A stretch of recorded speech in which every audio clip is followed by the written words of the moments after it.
Hello everyone, so we are back for another Saturday session, gel printing, and today I decided to work on some of this black paper. I love this black paper. It's like, in a way it's like a deli paper, but it's called steak paper. So it's not waxy, but it's designed to be absorbent, like for meat, you know, for like the grease of a steak or something like that.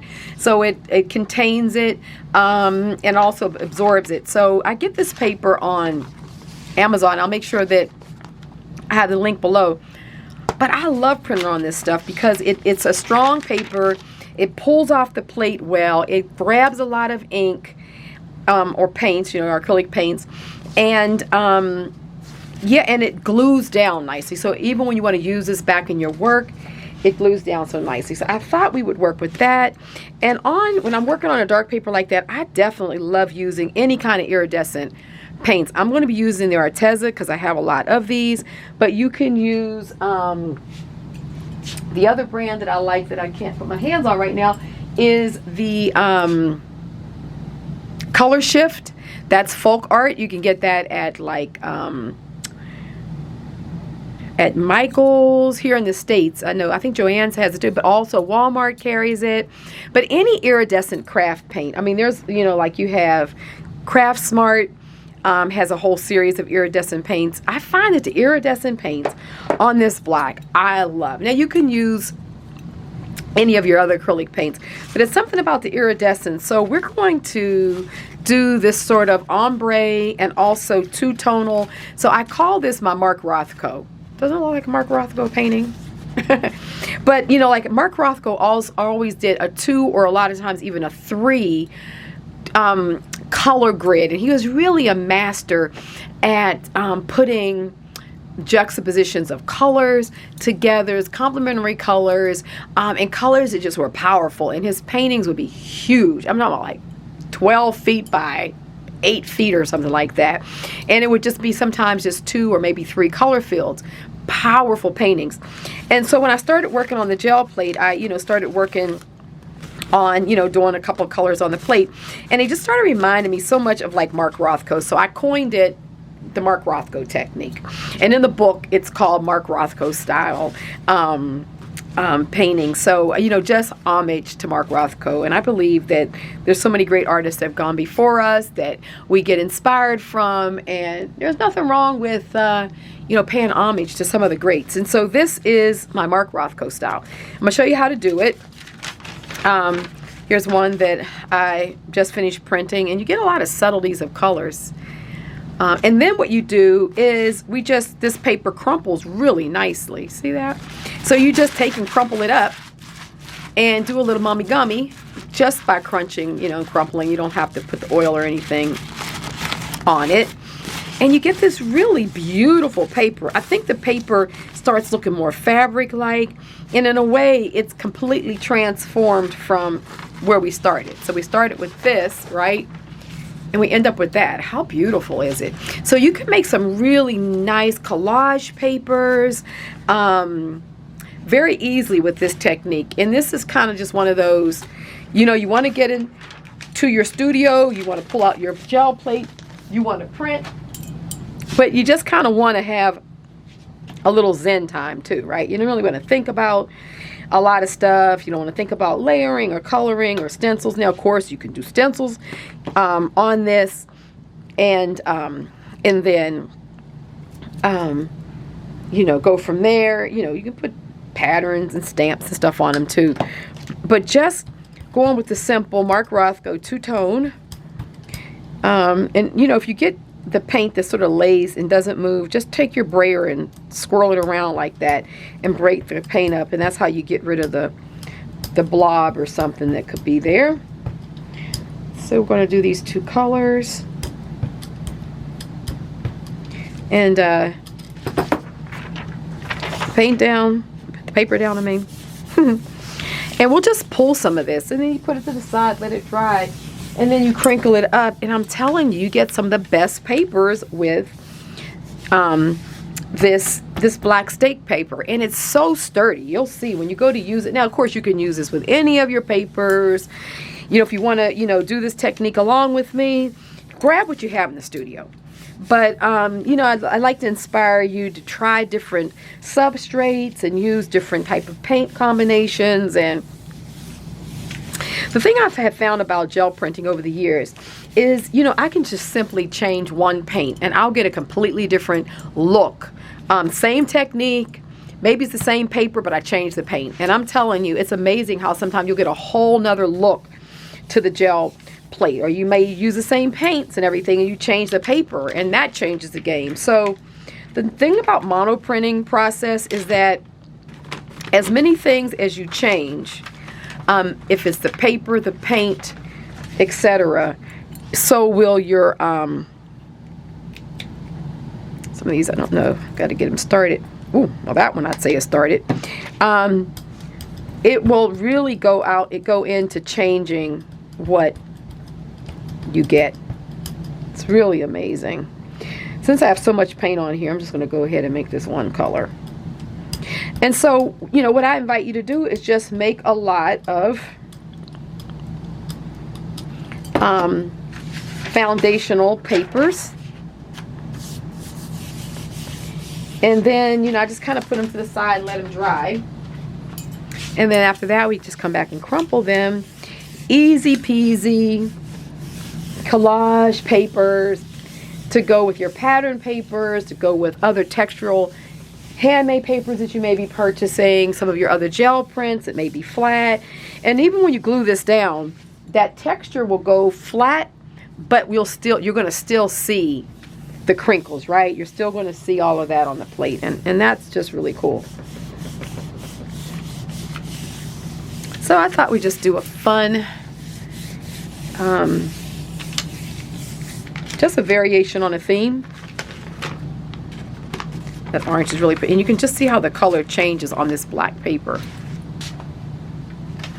I think this kind of stuff is good for the holidays. You know, when you think about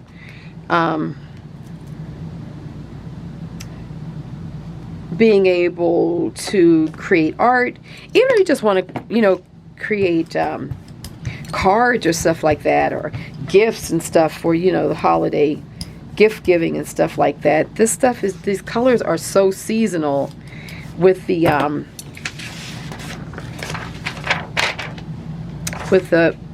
iridescence. And here again, you don't really want really thick layers because this paper is not uber absorbent. So it's nice to just get nice thin layers of color.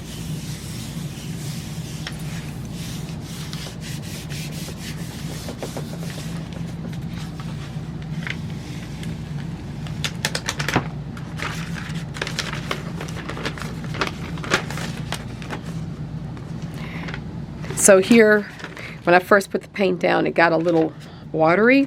So I'm good with going back over it. Nothing that says you can't overprint. So let's say I want to overprint just that bottom half and just kind of bring in another tonal color. Or maybe I just want to kind of, yeah, I'll do like this much.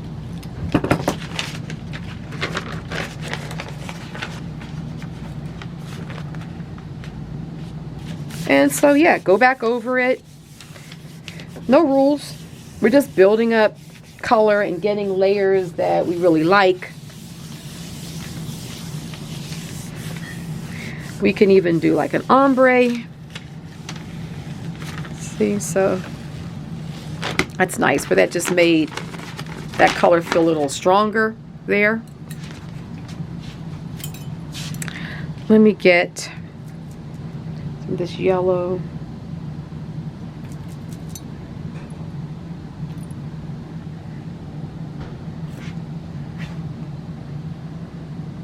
So we'll get some of this. Let's get some of this pink. It's nice.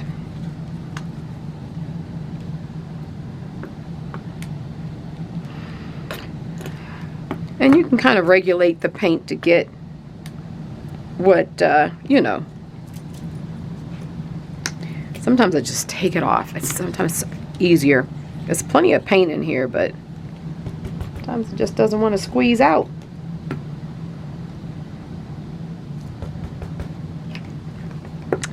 And let me, oh, green. Let's try this green. This green may be kind of close to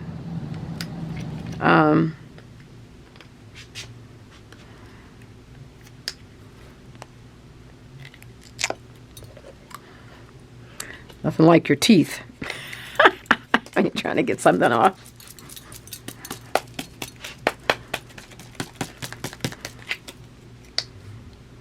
Okay, we'll get some here. That's nice and fresh. Okay, so let's get some here. These acrylic paints, the kind of binder that's in the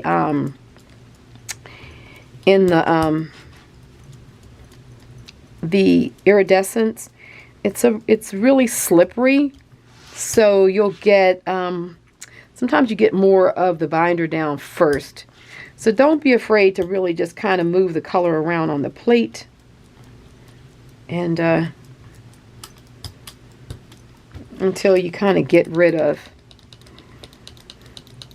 Let's take the brayer, and I really almost scrape it, and that breaks it up really nicely.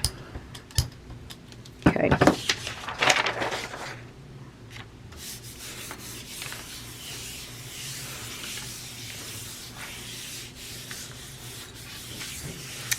We'll print a few more, and then we'll crumple them. But you can see it's pretty easy, pretty straightforward. I'm going to use some of my champagne. I like that one, like that color. But you know, you could use the golden iridescent. I would use some of this, except for it's almost gone. Any of your iridescents. I find that the iridescents just really pop on the black, but you know. Oh, that's nice. It almost has like a yellow gold type of, that's pretty, with a little bit of that pink in there.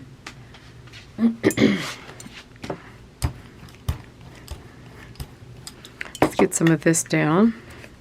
This is going to mix in a little bit with what I already have on the plate. Let's just see what happens.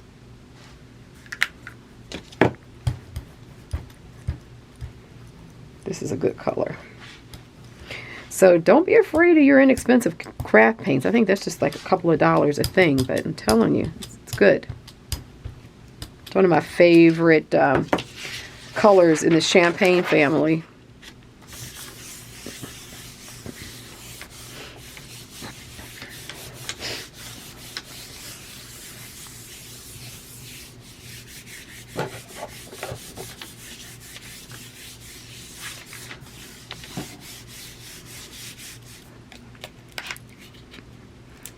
Trying to see what this orange is doing. It's a good amount in there. Okay. So I want to use some more of the orange, and I want to use this blue because it kind of makes a neat olive color when it mixes in the middle.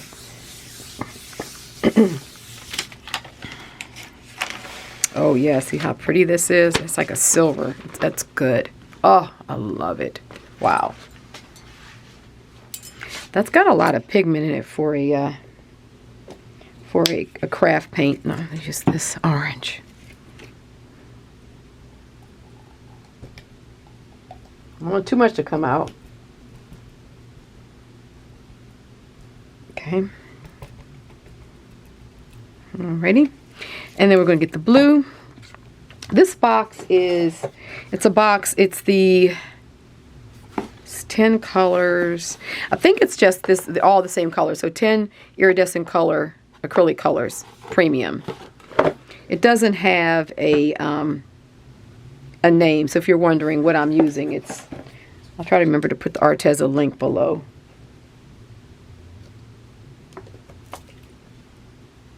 Okay, so let's start. I always try to, when I do this two-tone on the plate, I try to start with the lightest color first, because I don't really like changing brayers. So then I'll just take that and then I'll work it into the darker color. And, you know, that generally works really well. And you get some nice color blending, which I like.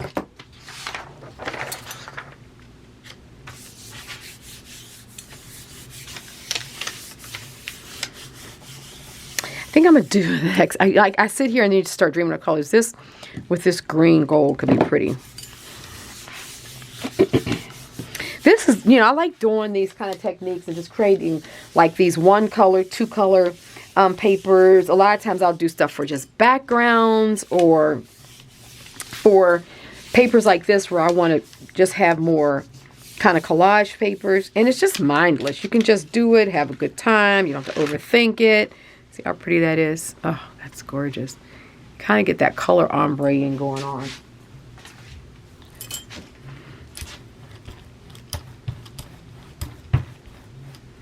I want to put, let me put a little bit more of this orange down. I like what I'm seeing there. I almost just want to kind of put, I want to get that. So remember, as far as a gel plate, what goes down first is what goes to the top. So like this orange is going to be our under layer. So I made it thin enough that as long as you can get the paper to adhere, all of the stuff that's on the plate will pull up first. Will be on the top when we pull it, and so we'll see more of that ombreing. But you know, kind of have to really let it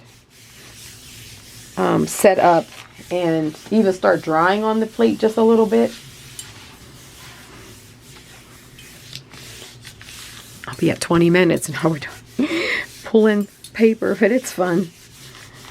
I hope you're enjoying it, or you stop the video and you start doing it along with me. But it's a neat process, and you know, a lot of times just doing, you know, some pulls over and over again helps you to get the bugs out. And you know, you see me doing things, or you see how I may work through a particular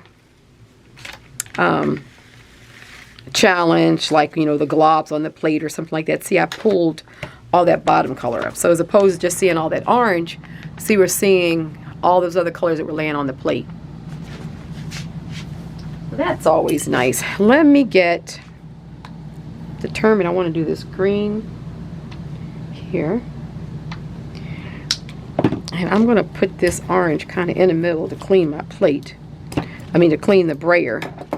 But that orange will be there. And then I'm going to come back with some of this champagne. And then we'll brayer it out. So that kind of allows that orange, because it's such a thin layer, to lay down on that plate and be underneath here. And then we'll get this green. This green is very, even though I shook it, it's very, it's got a lot of binder that's presenting, but it's okay.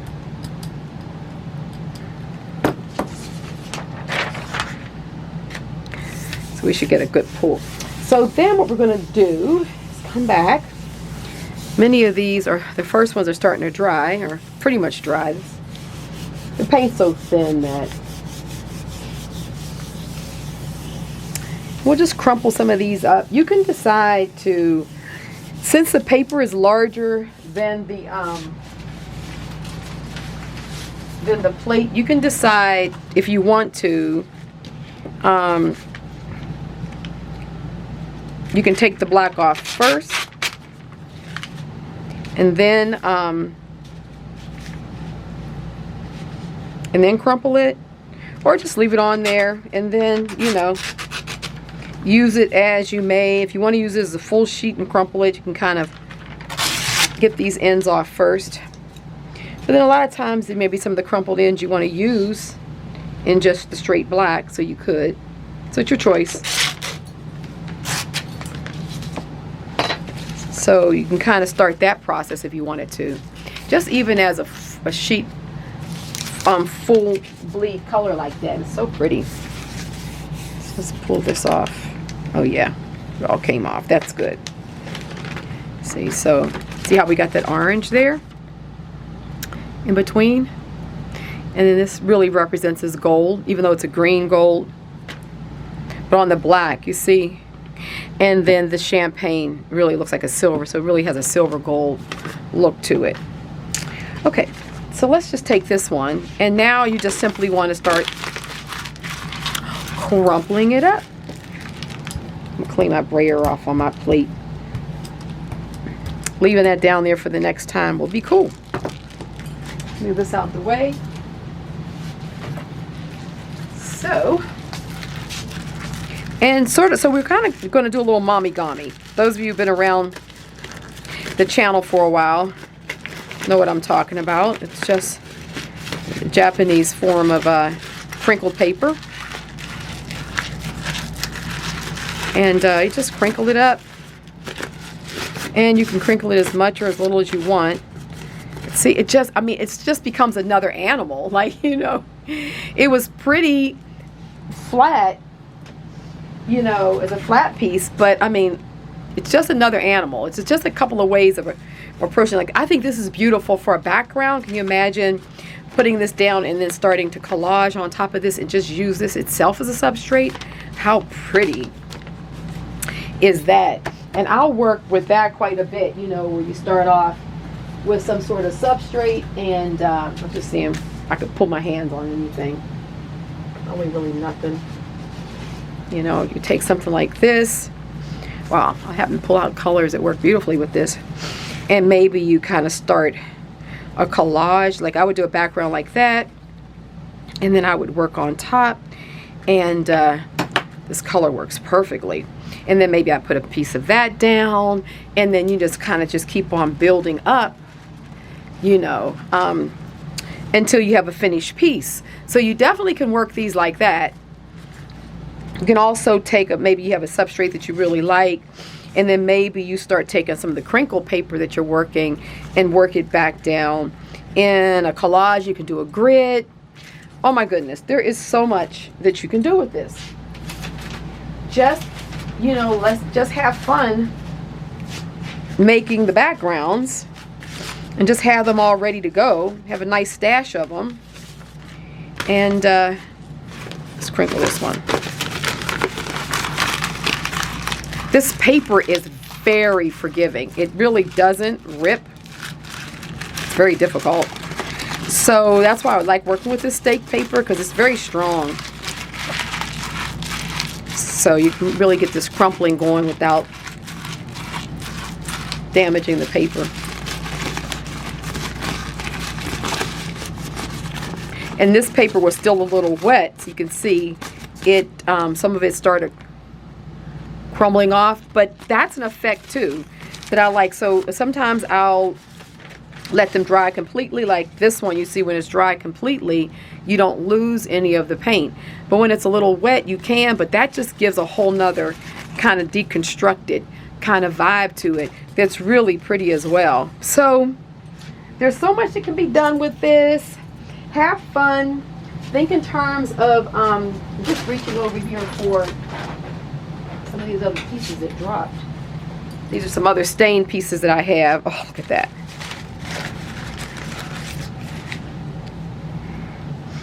See how that looks down on there? That's nice. And you know, as we think about collaging and then just kind of building up with that. Anyway, I could go on and on, but I wanted to come on and show you all this. So we're going to take, we took the Mark Rothko style of 2- and 3-tone printing of colors on the plate, and then using this back color, this black, we get this really impressive tonal qualities. It really pushes the bright colors back a bit and makes them a little bit more organic. And then crumpling them, doing our mommy-gami, and you just get these beautiful sheets of paper. So I hope you enjoyed this. You know, thank you for coming and hanging out. I know we had a great time in premiere. I always say that, but it's because I know at what point in the video we are starting to wrap it up, and we're like having chatted it up. And so for those of you who have never jumped in premiere, please do. Just hit the bells, hit subscribe. All, and then when I set the premiere, YouTube will notify you whatever day I set it, and then half an hour before the premiere they'll come back and they'll send you a notification and let you know it's coming on, so you can pop on. And we're just in there from all over the country and all over the globe, and we've just become fast friends.